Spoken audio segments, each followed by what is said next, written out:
awa tozana en direct ya JB na anniversaire ya MLC anniversaire ya MLC toza mpona kotozela na service ya CG Kabuya nde mutanya kota sikoyo ye wana toza ya CG Kabuya mwana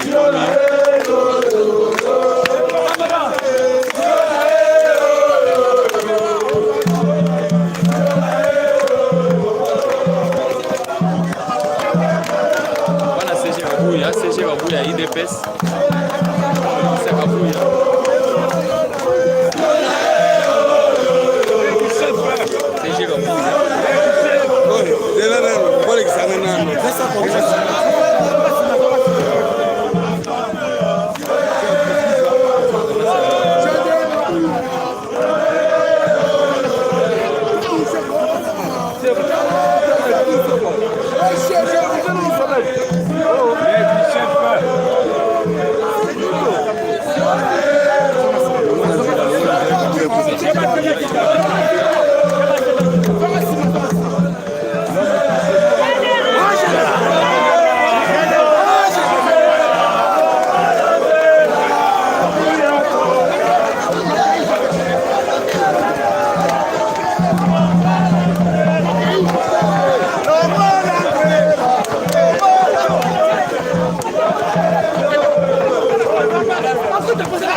Ah, tout ça, anniversaire, il y a MLC, hein? Tout ça, anniversaire. Tu n'as dit non, vas-y. On va accompagner, c'est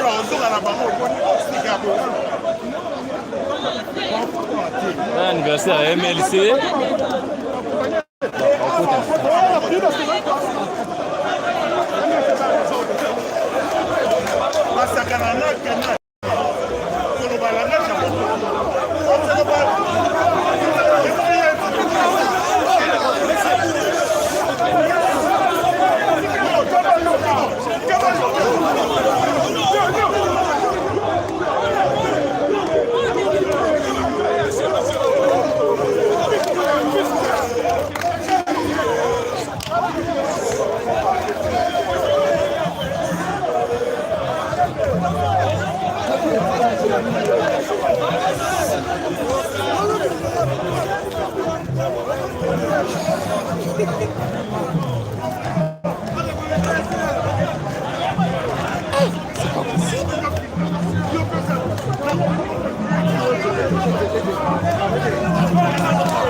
Anniversaire, il y a Augustin Kabouya.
Ya ba combattant ba yoki bon non ba to kotika CG.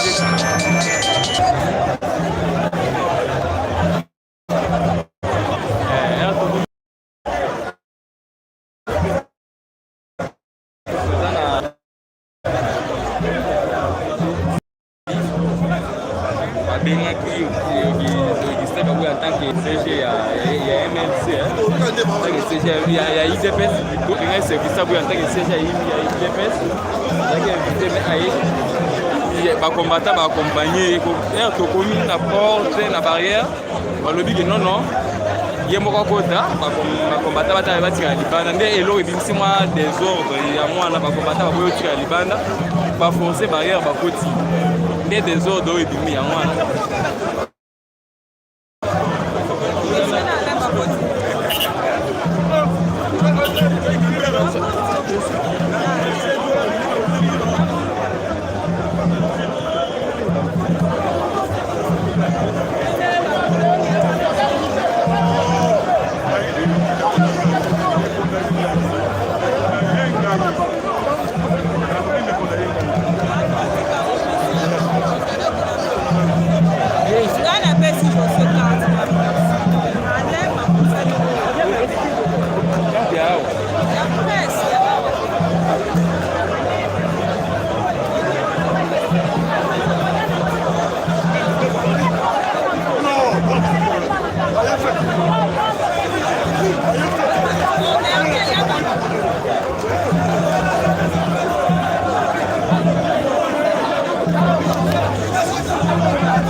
Merci.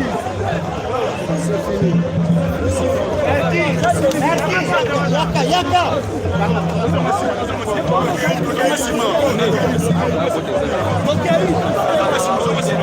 Allez à côté.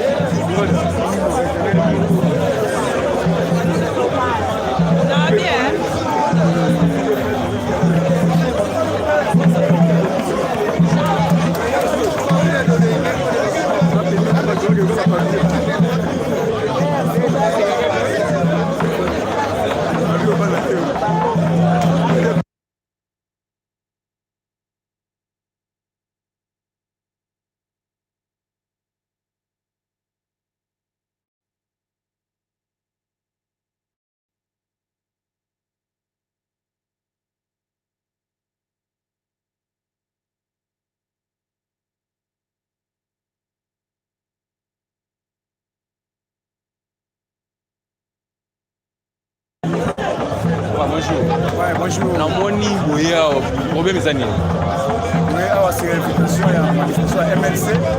Invité le secrétaire général de Sakabouya, le secrétaire général de la partie à Mounene et IDPS, le parti présidentiel.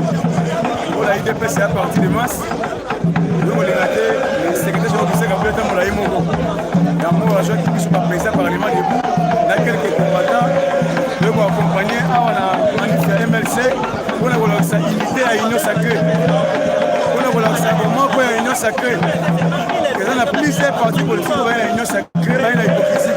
Mais tout le monde va aller là, Jean-Pierre Bemba Gombo, à la distribution de Azak au soutenir ma président Boka, à monter mon aïe Mobima. Vous comprenez que l'honorable Mbosso Kodia, là honorable Bahat, Balasi Mokili Mobima, Balasi Mokili Mobima, Boka, Nandani à Solo. Tandis que les gens qui sont dans l'hypocrisie, la IDPS, c'est machine politique, l'initiateur à l'union sacrée, l'autorité à l'union sacrée, c'est moi qui suis le mot.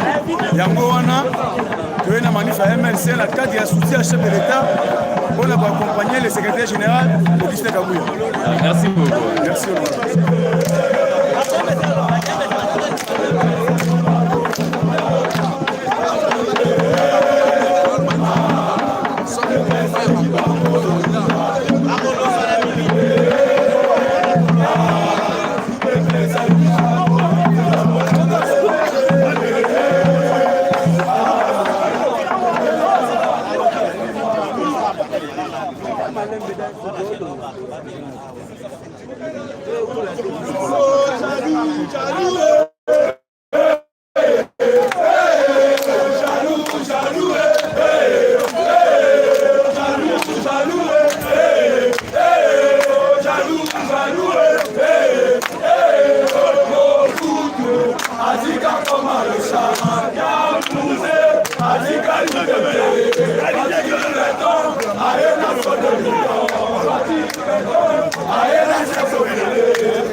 tokoki kobundate sande banguna na muna ye atumoli fati atumoli bemba bino batali boso bokela tozala ndenge wana kimia kola ye na kombo ya fachi parce que tozo benga ka muso benga ye fachi lokola na kombo na ye c'est son représentant fandi bemba Bomba Mabe Fachibe Leto Le peuple d'Abo Bakotuna Ngulu Bakotina bango na ba Bazala liba tunanza Kama la bifa Alléluia Amen Chikembo na ya Kama tini bango pa me Nema kolela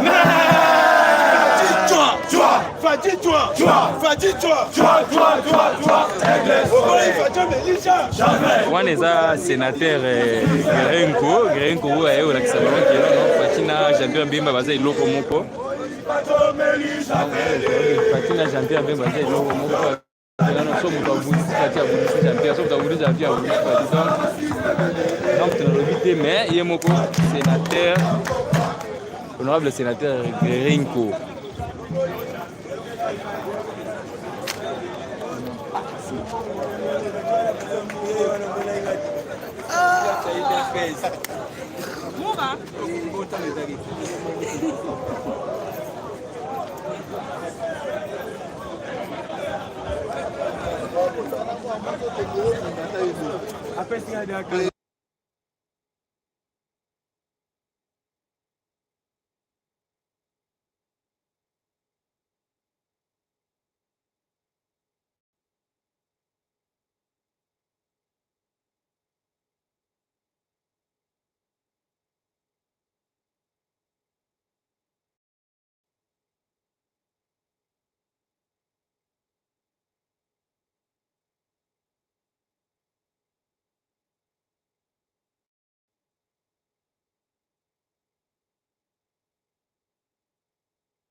Totika général biso tokei sika bokomi kosambiri biso tovanda kana bilo toba to emeli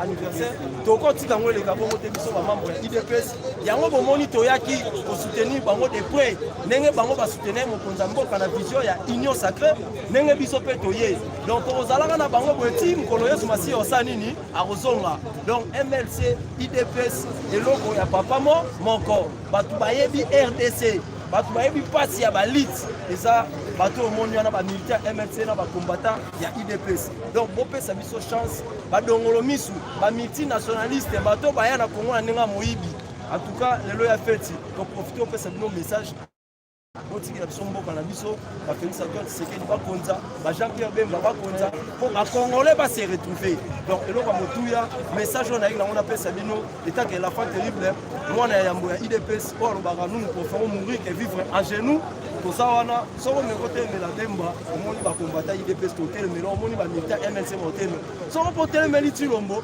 omoni biso toza wana donc biso toza prêt mpona olite na nyonso toyaki koakompagne AK45 notre secrétaire général donc otiki ye sikoyo biso tozonga bandaku kaka ndenge ezalaka en tout cas nasepeli mingi na bino merci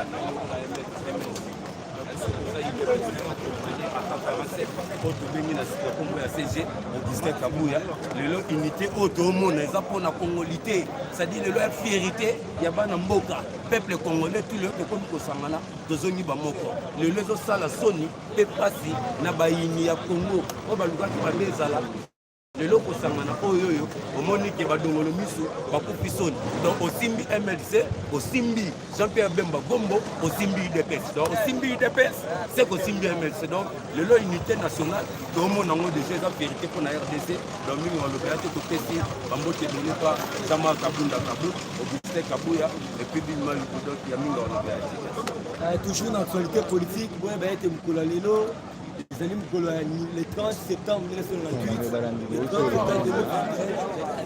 la situation s'est calmée, c'était juste comme moi, mes assistants à moquer, non, il fallait m'accompagner, CG Tinaport. Donc, c'est fait. On a obligé de faire ça live. Moi, en attendant que c'est l'arrivée à président Jean-Pierre Bemba, il a habité.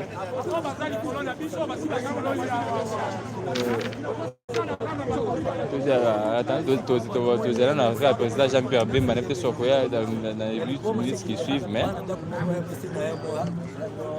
mais tozala na obligé to chama pause na live merci